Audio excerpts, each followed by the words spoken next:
안녕하십니까? 평양의 정통한 소식통에 의한 첩보를 긴급 보도합니다. 북한의 모 지역에서 출발한 6명의 테러범이 곧 국내에 잠입할 것으로 알려졌습니다.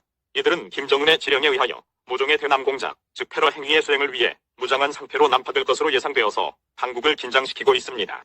이 첩보가 정확한 것인지는 알 수 없으나 최근 트럼프와 김정은의 발언, 최선희의 경고들을 그냥 말장난으로 넘겨도 되는 것인가 하는 것입니다.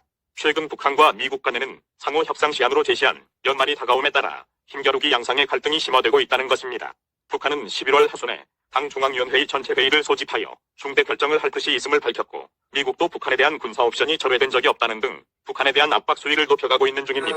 먼저 트럼프가 김정은에 대해 로켓맨 칭호를 다시 쓰는가 하면 미국은 지구촌 최고의 강대국이다, 북한에 대한 무력 사용, 즉 군사 옵션을 배제하지 않고 있다는 발언을 했고, 이에 따라 북한의 박정천 총참모장은 미국이 무력을 사용한다면 신속한 상응 행동을 할 것이며 미국에 매우 끔찍한 일이 될 것이라고 밝힌 데 이어 최선희 외무성 제1부상은 트럼프를 늑다리로 비하하면서 미국에 대한 맞대응이 있을 것임을 경고했습니다.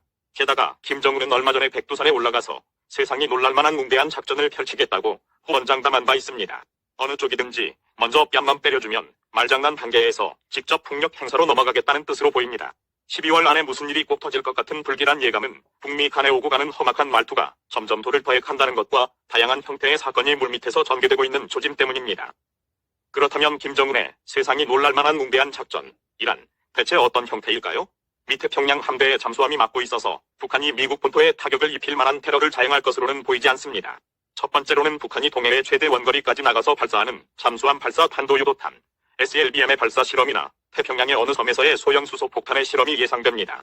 이것은 미국의 트럼프가 가장 꺼려하는 카드이며 아마도 이 작전이 실행된다면 트럼프의 재선 가도에 가장 크게 악영향을 미칠 요소가 될 것입니다. 두 번째는 남한에 주둔하는 미군 부대 중에 한 곳을 선택하여 폭파 테러를 자행하는 것입니다. 하지만 이 두 가지는 미국을 직접 자극하는 큰 모험수로서 실현성은 낮아 보입니다. 미국 대통령 중에 전쟁을 수행하여 재선에 성공하지 못한 사람은 없습니다. 트럼프는 전쟁 카드를 만지작거리고 있을지도 모릅니다. 이란이냐 북한이냐의 선택지만 남았습니다. 먼저 건드리기만 해봐라, 죽여버린다, 이거죠. 그렇다면 김정은의 세 번째 카드는 남한을 공격하는 것이 될 것입니다. 우선 침투 경도인데 북한의 김정은은 지난달에 테러범들의 남한 거점 투입을 위한 낙하 훈련을 실시한 바 있습니다. 하지만 이것은 레이더망에 의해 공격기가 북한을 이륙하자마자 격추될 것이므로 남북한 간의 전면전의 상황이 아니라면 가능성이 떨어지는 작전입니다. 문재인은 이명박의 4대강 사업의 수중부를 걷어낸 한강 쪽으로 반잠수함으로 침투하거나 경기가 소홀한 야간을 틈타 어선을 가장한 목선으로 내려올 가능성이 높아 보입니다. 동해안에 여러 번 발견된 목선은 아마도 지속적인 침투 훈련의 결과물일 것입니다. 문재인이 걷어낸 철조망 탓에 북한군은 새집 드나들듯이 남북한을 왔다 갔다 하는 것입니다. 다음으로는 6명 정도의 테러범이 침투하여 실현할 수 있는 웅대한 작전이란 어떤 것일까요? 1단계로 황교안과 전광훈 목사와 같은 우파 요인의 암살을 기도하거나 단계를 더 높여서 울진 원전 폭파, 팔당댐과 같은 남한의 주요 시설을 파괴하여 대형의 사회 혼란을 야기하는 수준이 될 것으로 보입니다.